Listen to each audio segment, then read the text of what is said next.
So I'll do my best to try pandren. You're all children of Macaulay, unfortunately. So it's unfortunate that I'm much more proficient in English than any other Indian language. I will try and reduce this deficiency in my public preparation over the coming years. This much I guarantee.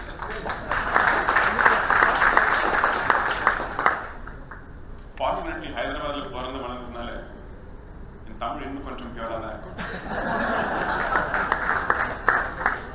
So before I proceed, let me thank Tamil Nadu Dialogues 2022 for putting together such a fantastic list of speakers and leaders like Tejas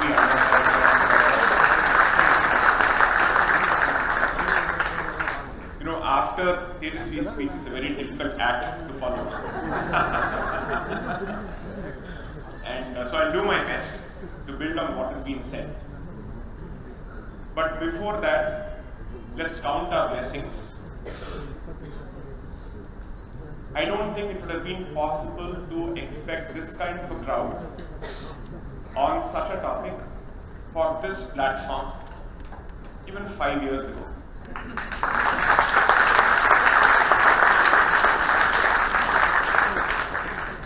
I think the history of Tamil Nadu has come a long way from the origins of 1917 significantly. I've had the benefit of calling him as Tamil Nadu Tamarai. That is Annamalai. Oh, so sorry. So sorry. Am I audible now? Yes. Okay, fine. I said, I've had the benefit and the luxury and the fortune of calling Annamalai Tamil Nadu Tamarai. And there's a very good reason for this. I think the stars have aligned for all the right reasons. At a time when I think the demographic composition tilts in favor of the youth, you have a fantastic option and a voice to present. Someone who is as comfortable in khaki as he is in Vellageshti Satte, and someone who is capable of straddling, I would say, the local media as well as the national media. Very few people can do that. And he comes from the city that I have studied in, Coimbatore. So I have a very special soft corner for Annamalai. So I hope that under his leadership,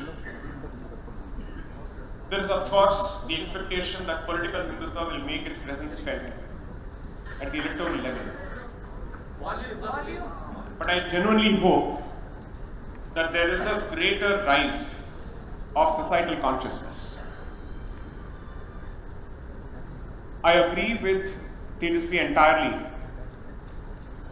that politics has a very serious bearing in terms of pop culture, in terms of the music, in terms of education, in terms of setting the narrative.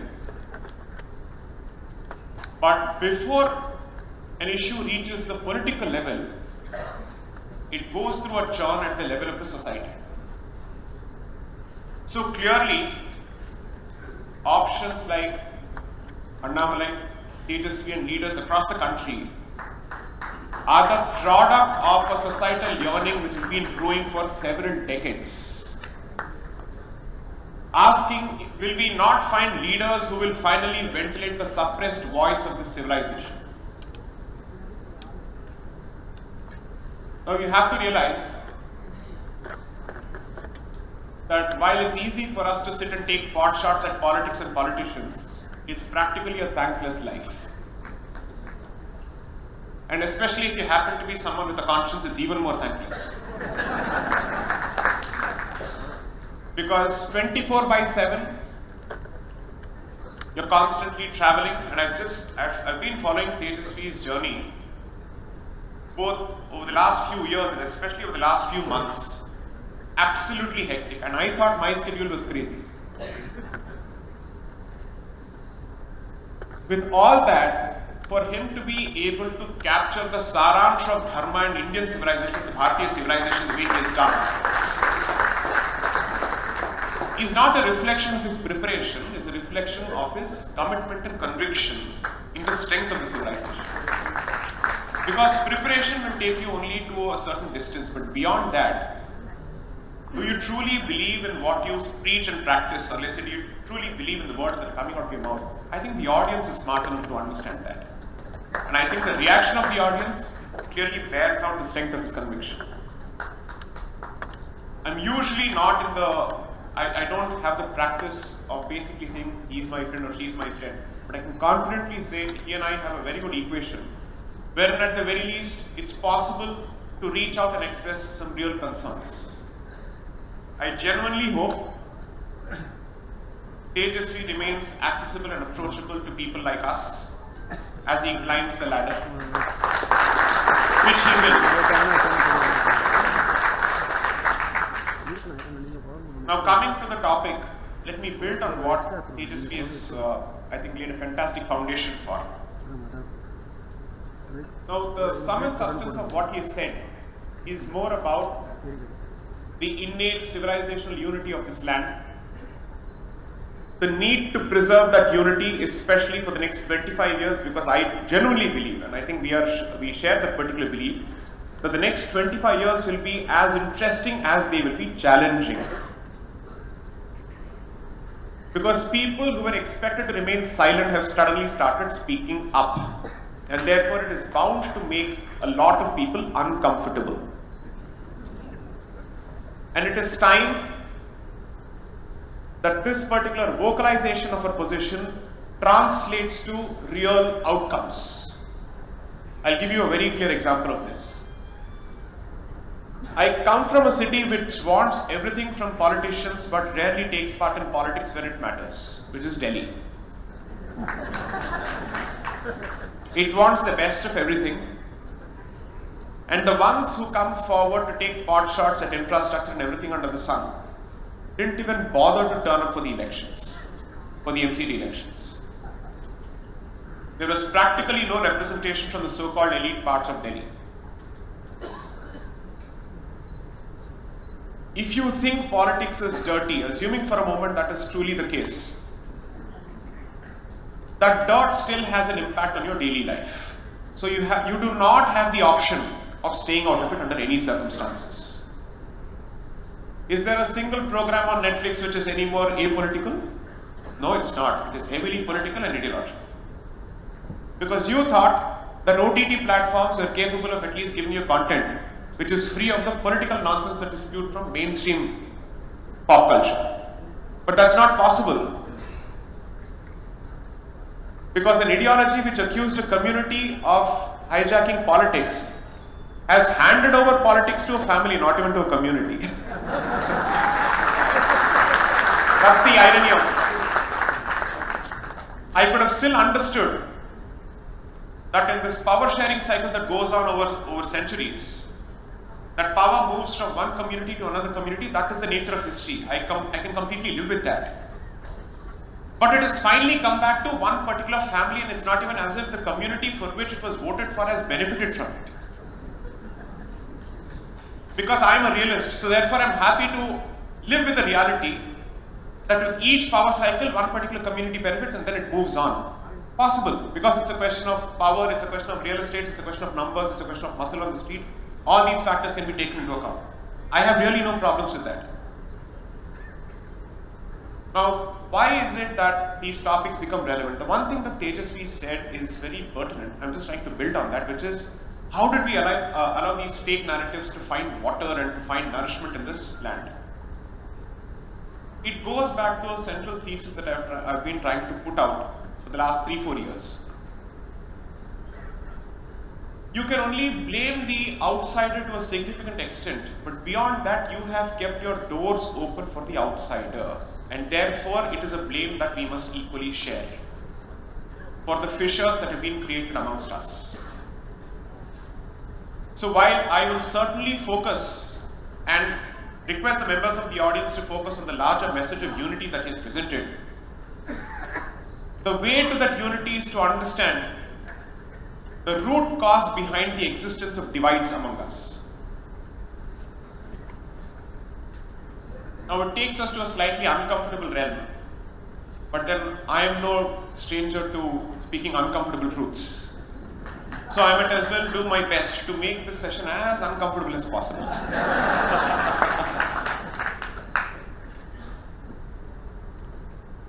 The recent controversy surrounding Ponniyin Selvan as to whether Cholas were Hindus or not, and whether Saiva Siddhanta is part of Hindu fabric or not, we can keep laughing at it because to us it says, what nonsense is this? But there was a very clear politico-theological foundation that was laid in this part of the country for this particular kind of politics to find support. Tejasvi mentions the period from 1915 to 1925. I would just request you to go back perhaps a century before, because the origins of it effectively starts from 1801. So I'll give you just a few timelines. By the time I am done, I will connect the politics of 1801 to the Sabarimala petition of 2016. I will cover everything, what is the nexus between the roots that were laid in 1801 till what happens and what continues to happen in Sabarimala. So 1801, there is a gentleman by the name H.T. Colebrook who comes to this country as part of the gift of Europe, which is colonization. And he effectively says that all languages in this country are to be traceable to Sanskrit. That is the original position of the Christian missionary in this country. Now, which was the first part of Bharat that was effectively colonized? Bengal. So what are the major regions? You have the Bengal Presidency, you have the Madras Presidency, then you have the Bombay Presidency, and then you have Allahabad. That's how exactly these presidency courts were set up. So if you read the politics of Bengal and you read the politics of Madras, you will have a very clear picture of how the missionary movements moved.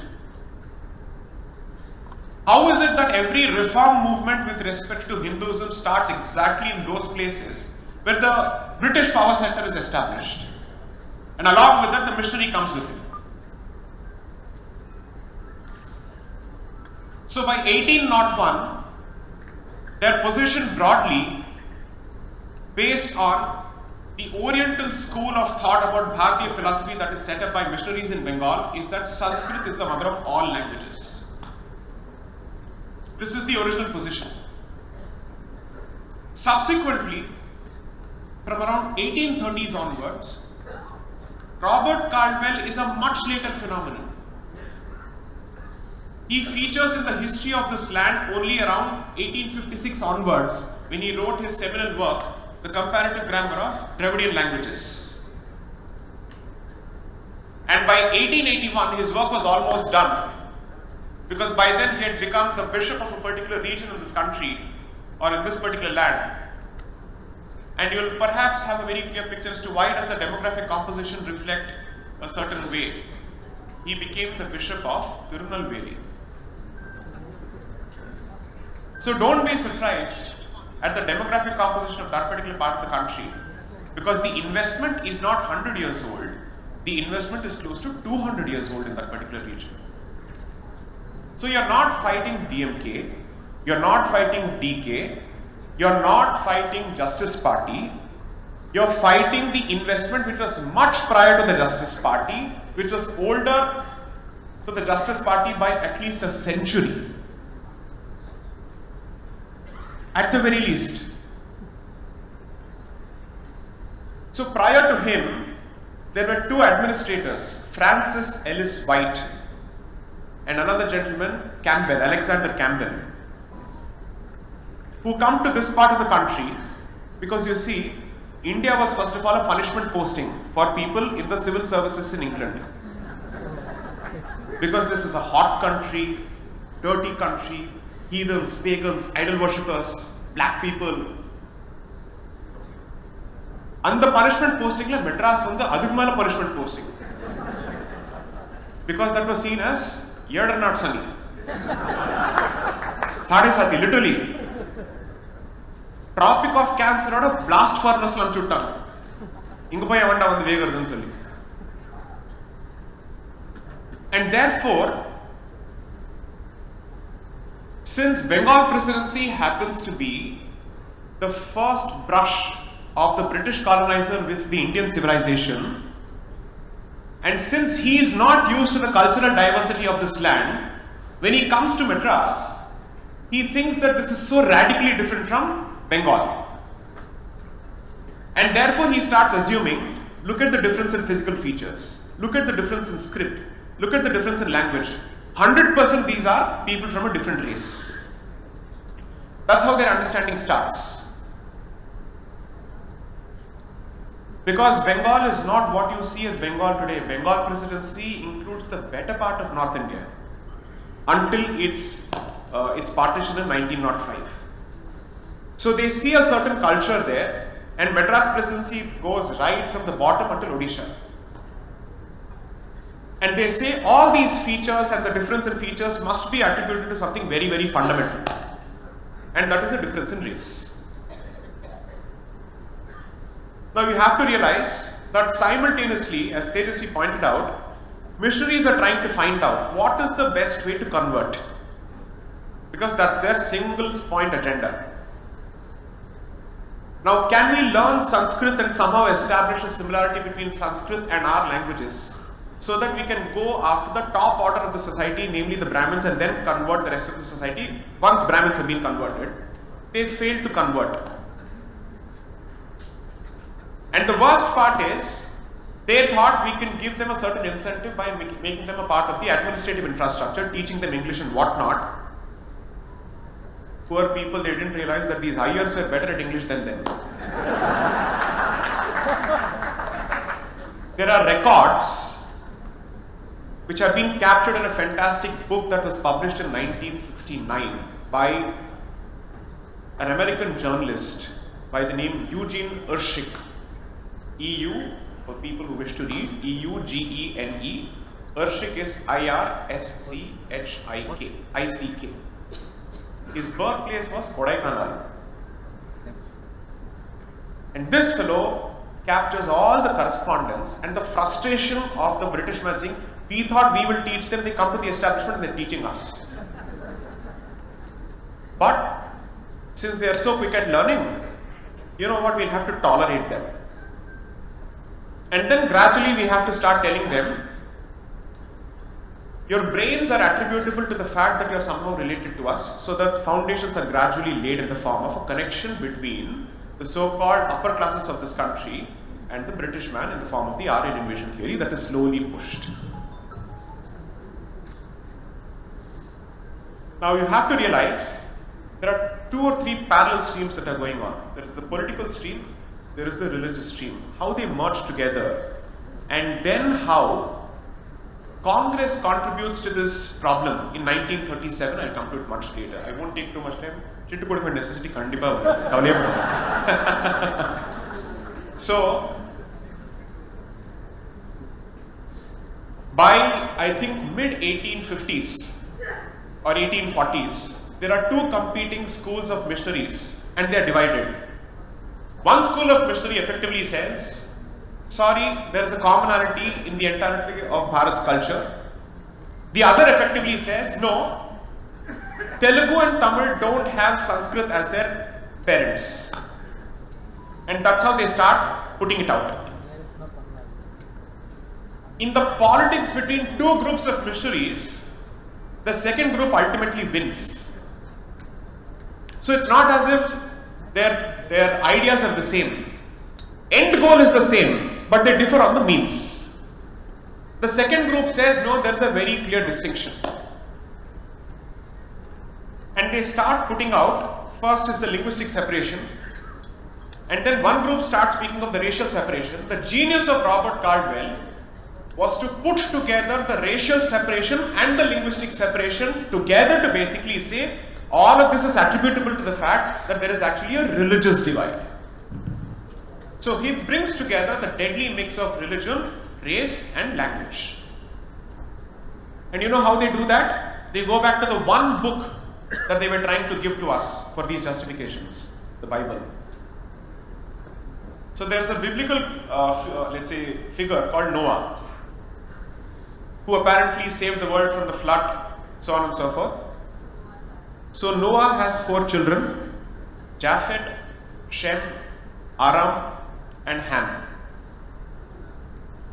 By that time, William Jones, who is credited for revival of Sanskrit in this country, had already taken the position that Sanskrit was the language of 3 children of Noah: Ham, Japheth, and Aram.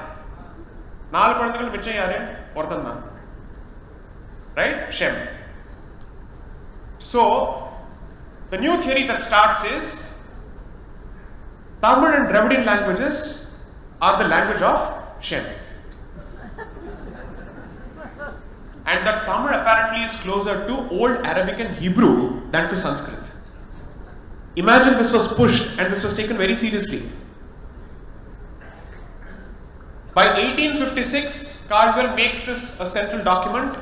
By 1881, when he's become the Bishop of Tirunelveli, what he starts doing is, let me start mapping those parts of the Madras Presidency where there's a lot of competition between communities and see where I can push this more successfully. The training ground and the experimental ground became Tirunelveli. And there he was able to push that entire theory successfully. Now, parallelly what happens is, since you have effectively made the Brahmin the evil creature, his subsistence on the basis of dana from the rest of the communities are taken away. That leaves the Brahmin community with only one option for sore thanni. English kathu enga vaal panni tholena. Vera vali illa, enna inga saapadu varilla. So they learn English and they join. This fellow treats them as an irritant who has to be employed. And the rest of them see, oh, so he's learned English and he's gone up. And that sense of competition is then exploited for the next 100 years. To effectively say, why should this community alone get English access? Why not others? Now then comes the next actor into this entire picture. There starts a fight between the Tamil identity and the Telugu identity. And the demand for a separate Andhra province also starts. So all of us will be fighting. You fight for Telugu, I will fight for Tamil. You fight for Modaliyar, he will fight for Iyer, this fellow will fight for Chettiar. All of this will go on. The money seems to be coming from some other place. Swaha, swaha, swaha, swaha. And somebody is pouring ghee into this fire. All of this goes on until a point where by early 1900s, the language divide, the racial divide and the religious divide have acquired very serious political overtones. When a societal cord, let's say a societal fissure, becomes so serious for it to find political representation, that means it has achieved mainstreaming. It has become that serious because people are now talking about it at the political discourse. So in the language of 1900s to 1920s, you will see the Aryan Dravidian divide. You will see the North Indian, South Indian divide. You will see the Brahmin, non-Brahmin divide. You will see the Telugu, Andhra divide. All of this playing into the hands of somebody else. And it moves to a point where in 1919, where the Muslims were asking for entrenchment of communal electorates, which is to say separate electoral reservations for Muslims, people from the south were effectively saying, we too want this for a certain set of communities altogether. When that gets rejected, representatives from this part of the country go to London to say, do not give India home rule. And these are representatives of the Justice Party who go to London and specifically plead, home rule movement is apparently a Brahminical movement because it is led by Annie Besant. Because Annie Besant is one of the founders of the Theosophical Society of India, Periyar. And she speaks of the greatness of this culture. And when she speaks of the greatness of this culture, she is talking about Brahminical culture. So if the British man leaves, the Brahmin will take over. Order. Active representations are made. So did you stop at communal electorates for a particular group of people? No, you didn't stop at that. It came to a point where you're actually looking at crystallization of a real concept called Dravidistan. Because by then the point that is being made is, as long as we are part of Bharat, Tamil Nadu and this particular part of this country will always receive secondary treatment, because that victimhood was fed into our minds by the British administrator who didn't want to come here because he thought this was the worst of punishment posting, and that was fed further by the missionary. And finally, a resolution is passed in Kanchipuram in 1940 at Justice Party asking for a separate Dravidistan. Now they thought they would get a brilliant partner in this with Muhammad Ali Jinnah because he was asking for Pakistan. So members of Dravidistan and members of Pakistan were hand in hand. Is the situation any different today? Find out.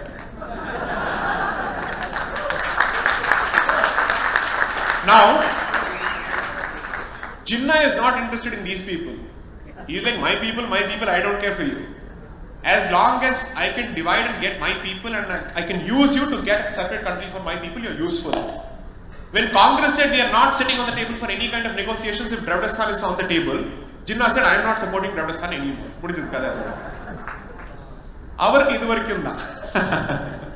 So I thought of value. Then what will these Anades do?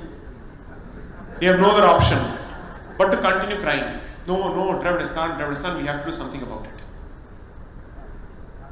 So from 1940 until 1963, effectively when, let's say, from Justice Party it is moved to DK, from DK it moves to DMK, and then there's a clear parting of ways in terms of societal initiatives by our Dadi Periyar and by Annadurai on the other hand. This movement continues.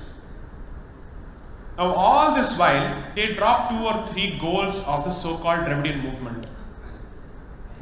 The Christian missionary is constantly saying, break the caste structure, it's easy to convert. But a Dravidian movement which is entirely based on caste identity cannot give up caste identity, no? They can only remove it from road names. Beyond that, they can't do anything. Because without that identity, how do we ask for 69% reservation for Tamil Nadu? Very difficult. Right? Over and above the constitutional ceiling of 50%. That is a symbol of Dravidian exceptionalism and entitlement, where it believes that the rule that applies to the rest of the country does not apply to this country. So,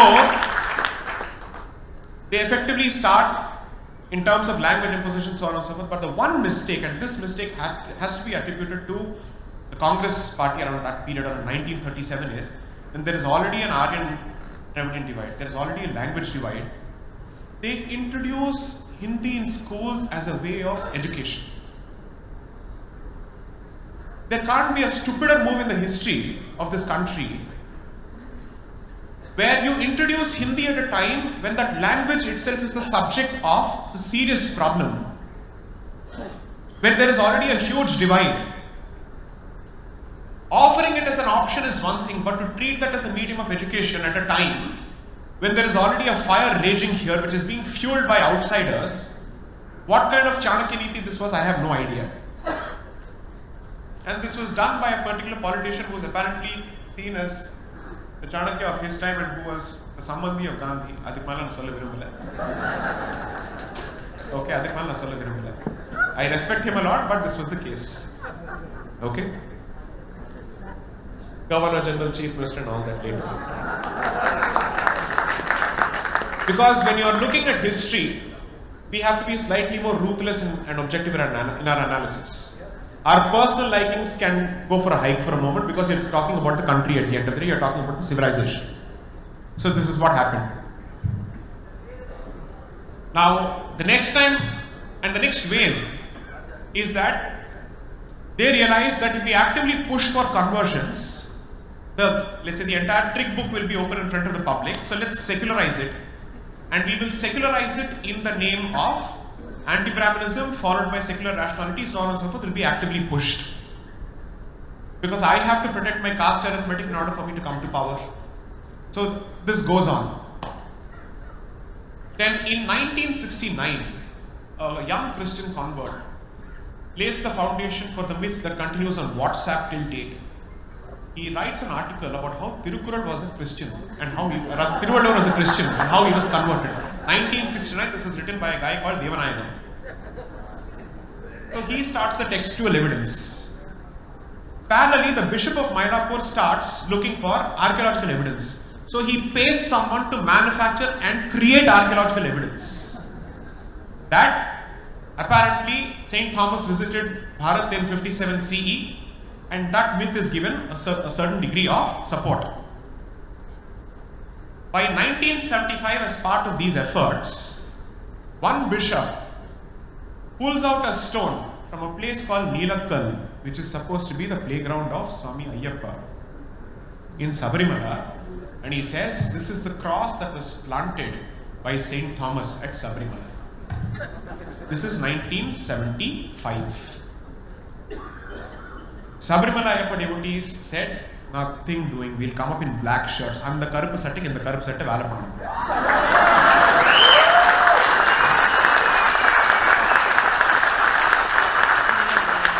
DK oda Karuppukku Ayyapanoda Karuppu dhaan badil. I say this because that is one temple where all so-called caste differences merge and die.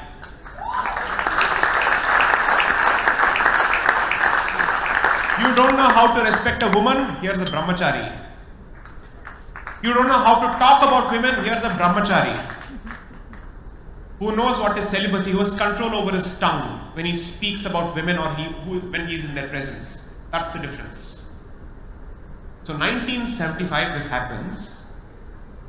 Before that, in 1950s, the Sabarimala temple is broken into and the murti is hacked into pieces. Now, who has the incentive? I will not answer the question. And the temple is set on fire because you see, this is a Mala temple, and apart from that, since he is a yogi who is a Naishtika brahmachari, it is not a temple that is supposed to be kept open year round. And therefore, what happens is, the guardians of the temple, so on and so forth, they also leave the temple and they come down from the hill. So, at the time, so burn the place and hack the murti into pieces. So what started in 1950s, then there is an attempt in 1975. Read a few newspapers to what happened around the latest round of Sabarimala agitation in terms of the controversy surrounding Neelakkal again, where cross-plantation started once more in Neelakkal. This is not new. This is the commitment where one failure doesn't result in silence. It results only in temporary silence. And then they wait for the right opportunity, because all this while simultaneously, the Hindu society is being constantly deracinated thanks to its education in English. So you will wait when the society itself is ready to spew and spit on its own culture, and then you reclaim the place. The latest round with respect to Sabarimala, I don't know how many people have been reading this, is if the male Shanti of Sabarimala can come only from a set of families. That's the latest question. And the weapon that will be wielded once more, whose value and whose consequences I will leave it to the audience to judge, is the weapon called equality. Now, this is the broad setup or the broad framework of the Dravidianist cancer. Please address these problems immediately. It is no more in the realm of just pop culture, it is going to affect you in every way possible. The one part of this great nation or this great civilization that has managed to preserve its temples despite the ravages of time and history and 1200 years of barbarism is under a different kind of insidious attack. It is for us to say, okay, we'll keep fighting amongst ourselves. our differences will continue. But no outsider will at least get the right to speak on the table when we are speaking.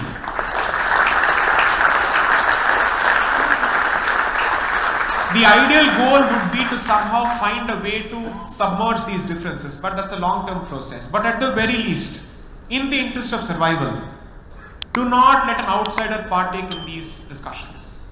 Politically, socially, culturally, they have no business talking to us or about us on these issues.